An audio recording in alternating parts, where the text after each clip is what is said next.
Amados irmãos, é uma honra fazer parte estar na escala de pregadores de nossa igreja. Este é um momento muito especial do culto, quando Deus nos fala através da sua palavra. Nós pregadores ficamos com muita dificuldade de descobrir aquilo que Deus quer falar à sua igreja. É um oceano aqui, e qual é a porção deste oceano, desta água maravilhosa que Deus tem para a sua igreja em cada reunião, em cada momento. E creio que o Senhor quer nos falar nesta manhã. Meu coração está em paz em relação àquilo que Ele quer que nós falemos. E eu quero convidar os irmãos para que nós leiamos no Evangelho de João, no capítulo 1. Evangelho de João, capítulo 1, a partir do versículo de número 9. Eu estou lendo na Bíblia da Imprensa Bíblica Brasileira, de acordo com os melhores textos em hebraico e grego, e o texto que vamos ler primeiro é João capítulo 1, versículos 9 a 14. O texto está na tela, os irmãos podem acompanhar, mas vamos ler nesta versão, e os sinônimos só nos ajudam a compreender cada vez mais a palavra do Senhor. A verdadeira luz que alumia a todo homem estava chegando ao mundo. Estava ele no mundo, e o mundo foi feito por intermédio dele, e o mundo não o conheceu.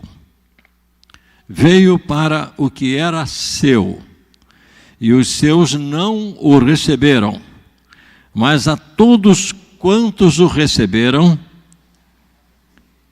aos que creem no seu nome, deu-lhes o poder de se tornarem filhos de Deus, os quais não nasceram do sangue, nem da vontade da carne, nem da vontade do varão, mas de Deus.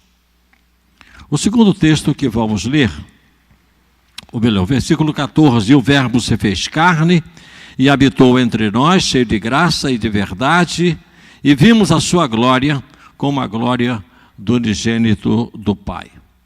O segundo texto está no capítulo 12 de Mateus, e nós vamos ler os versículos 38 até o versículo 45. Mateus capítulo 12, 38 a 45.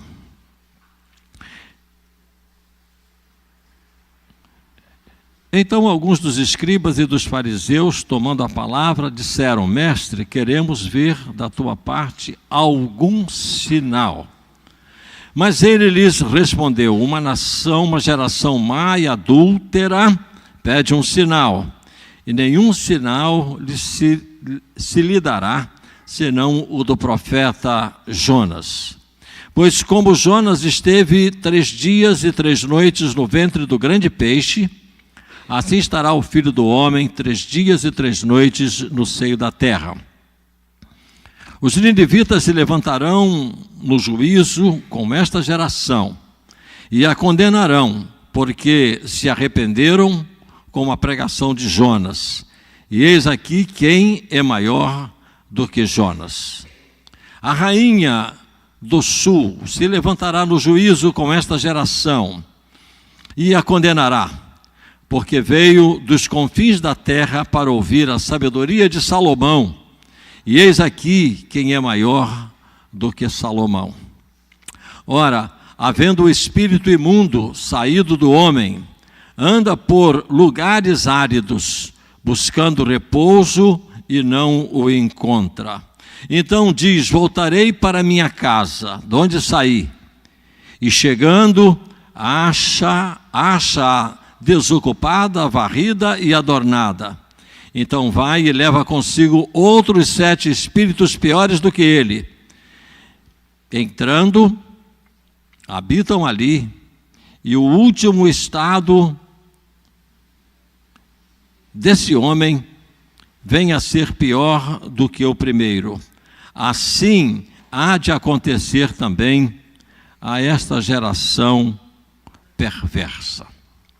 Jesus, rejeitado pelos religiosos e recebido pelos crentes. Jesus, rejeitado pelos religiosos e recebido pelos crentes. Queridos, nesse Evangelho de João, João começa a falar do Jesus maravilhoso, do Jesus transcendente. No princípio era o Verbo estava com Deus, o Verbo era Deus, todas as coisas foram feitas por Ele, e sem Ele nada do que foi feito se fez. E quando chega neste versículo de número 11, está registrado que Jesus veio para o que era seu. E logo a seguir, e os seus não o receberam. Aqui existe um pronome possessivo, seu, e depois seus. Veio para o que era seu, veio para o seu, veio para a humanidade, veio para todos, veio buscar e salvar o que se havia perdido. E logo depois, João registra, e os seus. Aqui ele está se referindo ao seu povo, ao povo de Israel, à cúpula de Israel, à liderança religiosa de Israel. Veio para o que era seu, veio para a humanidade. Deus criou Adão e Eva, e através deste casal, toda a terra foi habitada. Nossos primeiros pais pecaram, e o Senhor enviou o seu Filho para trazer para junto de si os perdidos. E o texto vai avançando, e os seus não o receberam, mas a todos quantos o receberam, aos que creem no seu nome, deu-lhes o poder de se tornarem filhos de Deus. A vida é feita de escolhas. E a eternidade é feita de escolha também. Até o final de nossa vida, cada um de nós tem a possibilidade de colocar a sua fé no Filho de Deus, do Senhor Jesus Cristo. Mas a liderança religiosa do seu povo, Israel, não o recebeu. Não se alegrou com a sua chegada. Jesus, no seu ministério, com o seu ensino, com a sua pregação, de alguma forma, atrapalhava o sistema religioso judaico daqueles dias. Havia 3 seitas em Israel nos dias do ministério de Jesus: os saduceus, os fariseus e os essênios.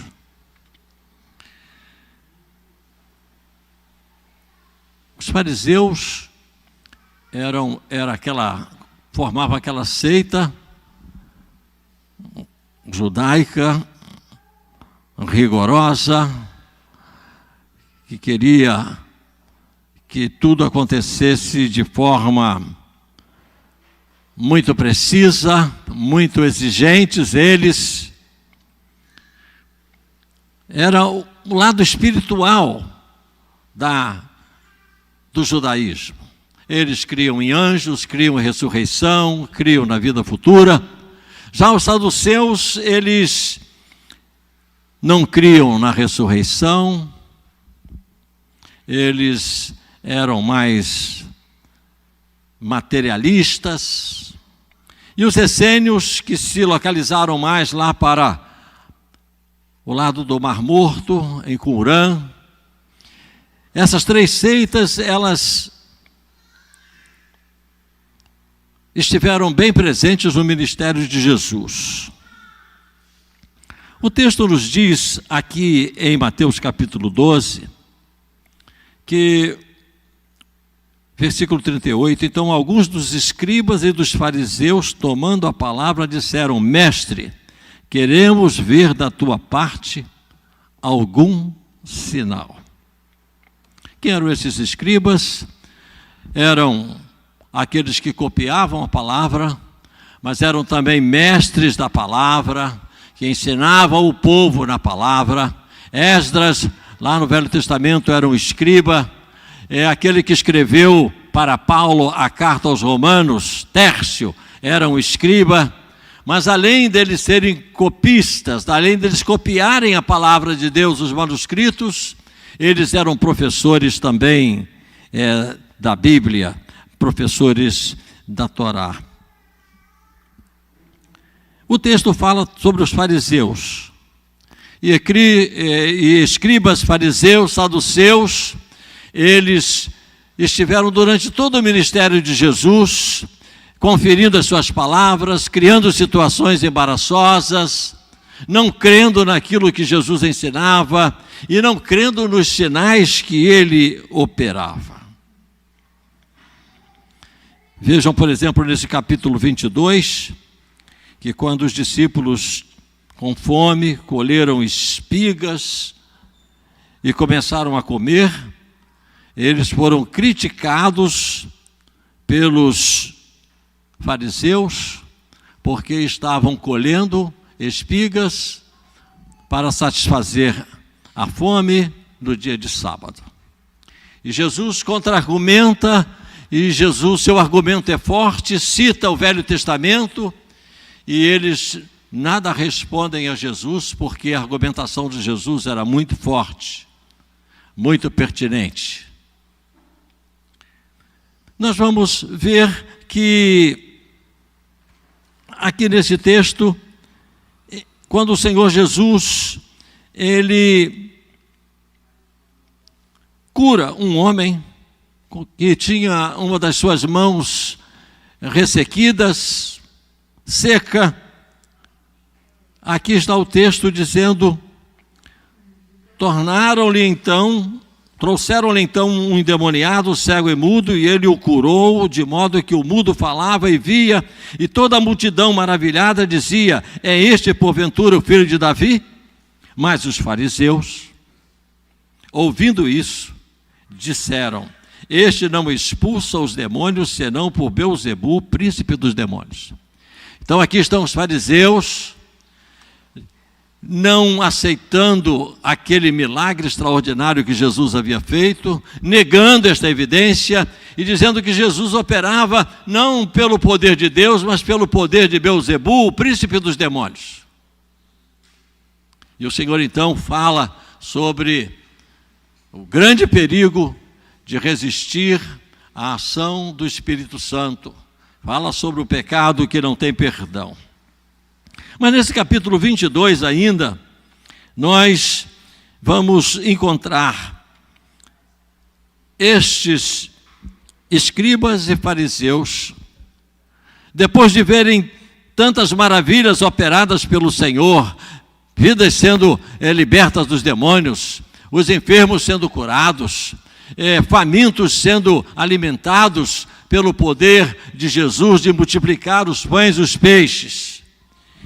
Depois de verem tantas maravilhas, e o apóstolo João, no último versículo do seu evangelho, ele fala dos sinais maravilhosos que o Senhor Jesus operou durante o seu ministério. É o último versículo do evangelho de João, no capítulo 21.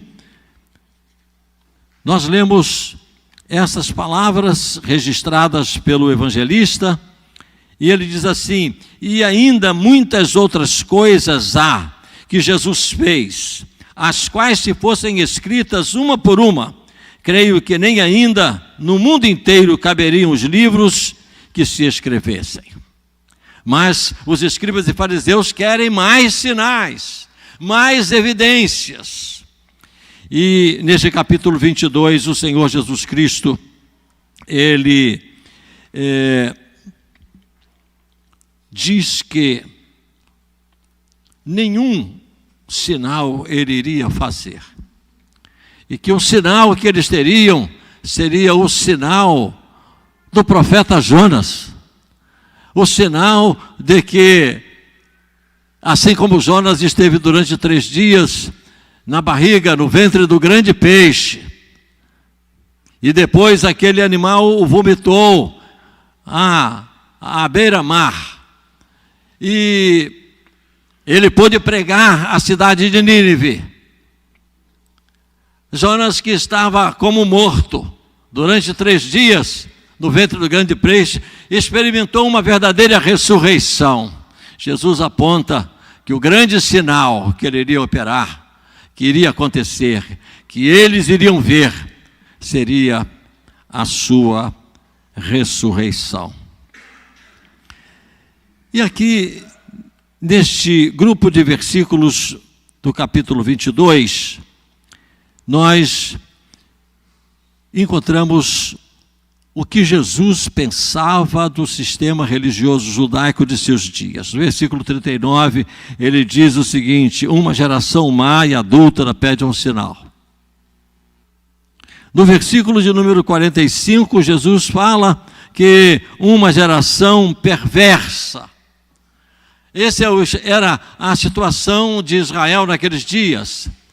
Esse era o estado espiritual, o comportamento religioso do povo de Israel nos dias de Jesus. João o Batista, que precedeu Jesus, ele chamou aquela geração de raça de víboras.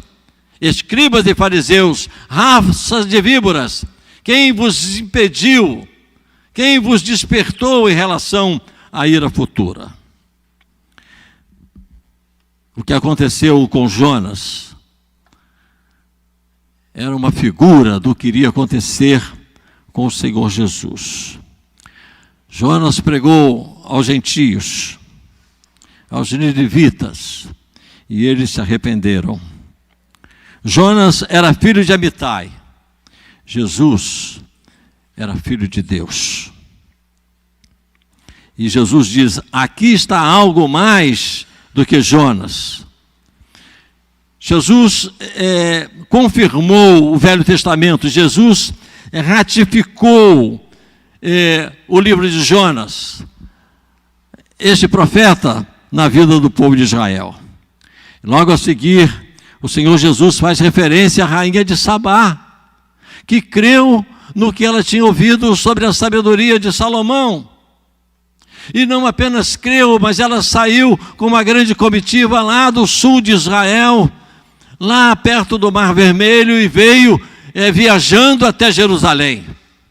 Quando ela esteve com a sua comitiva em Jerusalém, ela ficou maravilhada, porque ela pôde ver muito mais do que aquilo que ela tinha ouvido lá na sua terra.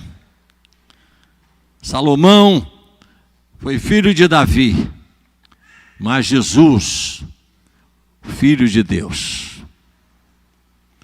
E Jesus pôde dizer: aqui está alguém que é maior do que Salomão. Há algo maior do que Salomão. Jesus estava contestando a incredulidade, contestando a esse pedido de escribas e fariseus para que mostrassem mais um sinal. E, queridos, este texto vai avançando e o Senhor Jesus diz o seguinte: havendo o espírito imundo saído do homem, anda por lugares áridos, buscando repouso, e não encontra. então diz: voltarei para minha casa. E ele traz mais 7 demônios consigo. E o último estado deste homem é pior do que o primeiro. A chegada de Jesus, o nascimento de Jesus, o ministério de Jesus, foi algo tão tremendo na nação judaica, na vida do povo de Israel, que os poderes malignos foram abalados, que Satanás e seus demônios foram mexidos com o poder extraordinário do Senhor Jesus. Aqueles foram dias de avivamento na vida do povo de Israel, estes dias do ministério do Senhor Jesus. 3 anos e meio de ministérios, mas Deus fez uma revolução através do seu Filho na vida do seu povo. Houve libertação, Satanás foi destronado e seus demônios também.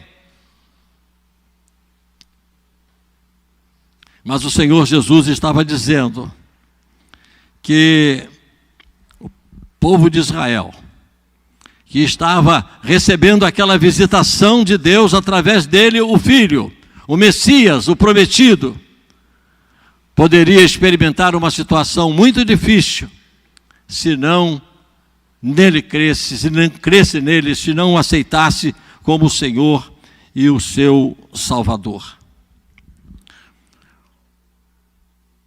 Quando o Senhor ia tirar o seu povo do Egito, o Senhor fez com que nascesse um menino chamado Moisés. E o nascimento de Moisés mexeu com o mundo espiritual. Tanto que o faraó mandou matar os meninos que nascessem nas famílias judaicas. Deus estava prestes a cumprir a sua promessa de tirar o seu povo do Egito. Quando Jesus nasceu, o mundo espiritual também entrou em grande revolução. Tanto que Herodes mandou matar os meninos que haviam em Belém da Judéia. O mundo espiritual se alvoroçou com o nascimento de Jesus. E o mundo espiritual também ficou revoltado e revoltoso durante o ministério de Jesus. E o Senhor Jesus está dizendo nesse texto que o trabalho de libertação dele, que ele fazia, que ele fez em Israel, era como a casa sendo limpa, a casa sendo preparada, mas que a sua geração deveria colocar fé nele, crer nele. E queridos, isto que o Senhor Jesus Cristo aqui diz, não só aconteceu com o povo de Israel. A liderança judaica pediu a morte de Jesus. Os romanos o crucificaram.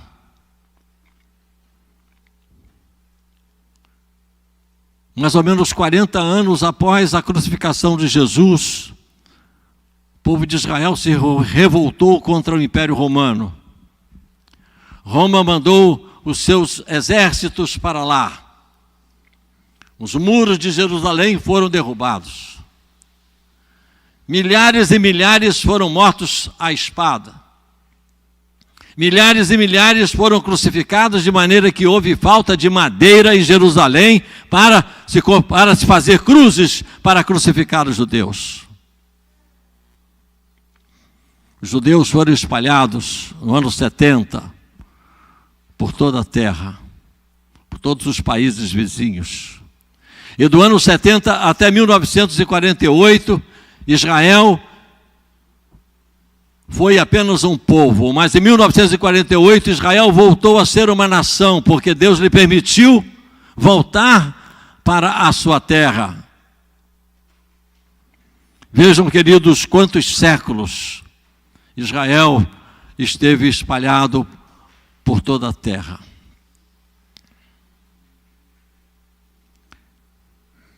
o que aconteceu com Israel por causa da rejeição. Pode acontecer com a igreja, se a igreja permitir que doutrinas que não têm base bíblica entrem nela. E pode acontecer com o crente também, que tendo recebido a Jesus Cristo, o rejeitar e permitir que a sua casa fique vazia, a sua mente fique vazia da palavra do Senhor, o seu coração esteja sem temor do Senhor. O inimigo das nossas almas pode trabalhar na vida desta pessoa, trazendo grandes prejuízos, grandes consequências para esta vida. Mas esses judeus que foram espalhados por toda a terra, agora são alcançados pela pregação da igreja, principalmente através do apóstolo Paulo, dos seus companheiros de obra missionária. E esses judeus que foram espalhados por toda a terra e que se reuniam aos sábados nas sinagogas, podiam receber a mensagem através de Paulo e através dos seus companheiros de evangelização, mostrando, explicando que aquele Jesus que foi rejeitado, que aquele Jesus que foi crucificado, ele era e é o Messias prometido, aquele que viria perdoar os nossos pecados, aquele que iria nos conceder a vida eterna.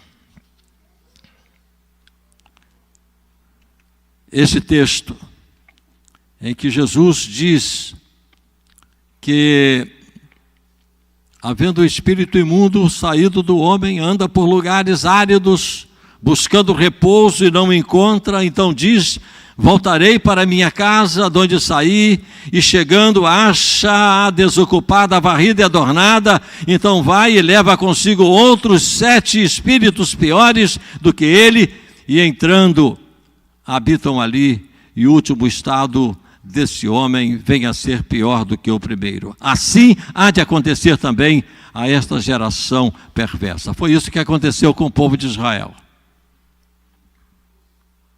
Foi isso que aconteceu com o povo de Israel. Desprezaram o Messias. E 40 anos após, a nação foi destruída e espalhada por toda a terra. Os demônios voltaram com força maior para a destruição. Então, queridos, esse texto também se aplica à igreja. E esse texto também se aplica a cada um de nós como servos do Senhor. Igreja, que é a casa de Cristo, deve cuidar-se, deve estar vigilante, deve arrepender-se, pois o espírito maligno, ele traz outros com ele para perturbar o avanço da igreja. O crente precisa vigiar, pois o espírito imundo conhece o seu ponto fraco, pode tentá-lo, ter vitória. A casa, o corpo do cristão é a sua casa, e o inimigo tudo fará para reconquistar esse território, esta vida que ele perdeu para o Senhor Jesus. Enquanto Jesus foi rejeitado pela cúpula religiosa de Israel, sumos sacerdotes, Anás, Caifás, escribas, fariseus, essênios, o sinédrio, milhares de judeus por todo o território de Israel se alegraram com a mensagem de Jesus, com o poder de Jesus, receberam a Jesus em seus corações. Multidões acompanhavam Jesus, enquanto a cúpula religiosa de Israel rejeitou a Jesus. Milhares e milhares e milhares de judeus tiveram em Jesus o Messias e o receberam como o seu Salvador, como o seu grande benfeitor. Diante do Senhor Jesus, os escribas e fariseus se posicionaram. Diante do Senhor Jesus, a cúpula religiosa de Israel se posicionou. Mas diante do Senhor Jesus, milhares e milhares e milhares também se posicionaram e o receberam como Salvador. Veio para o que era seu, veio para a humanidade, mas os seus conterrâneos, os da sua pátria, não o receberam. A liderança da sua pátria não receberam. Mas a todos quantos o receberam, deu-lhes o poder de se tornarem filhos de Deus, os quais não nasceram fisicamente, somente, nasceram espiritualmente da ação do Espírito Santo em sua vida. Pilatos fez uma pergunta, e essa pergunta ressoou no julgamento de Jesus. Esta pergunta tem ressoado ao longo da história. E esta pergunta está diante de nós nesta manhã. Que farei de Jesus, que se chama Cristo? Que farei de Jesus, que se chama Cristo?